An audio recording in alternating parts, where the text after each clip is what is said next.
હિતેશભાઈ છે એ અહીંયા બોખીરામાંથી આવ્યા છે અને અત્યારે આ નાના ગલુને લઈને આવ્યા છે. આવું બીજું એક પણ એમની પાસે છે.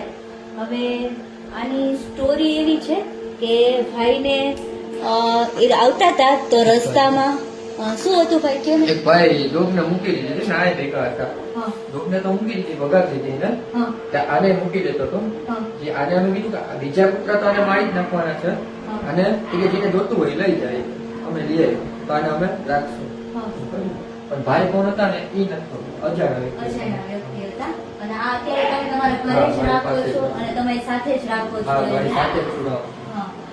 આ ભાઈ છે એ એના ઘરે રાખે છે. આના માટે એ પાવડર લઈ આવ્યા, એનું મિલ્ક બનાવીને આને પીવડાવે છે, કેમ કે આટલા નાના ગરુને છે એ ગાય ભેંસનું દૂધ ના આપી શકાય. તો ભાઈ એને એ દૂધ પણ પીવડાવે છે અને આ બેને એને આવી રીતે સાચવા છે.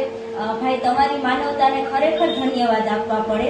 પણ જે ભાઈ છે એ આની માને તો એને ભગાડી દીધી, પણ આટલા નાના જીવને જેને રસ્તા ઉપર મરવા માટે છોડી દીધા, ખરેખર એ ભાઈને રાક્ષસની ઉપમા આપું ને તો પણ ઓછી છે.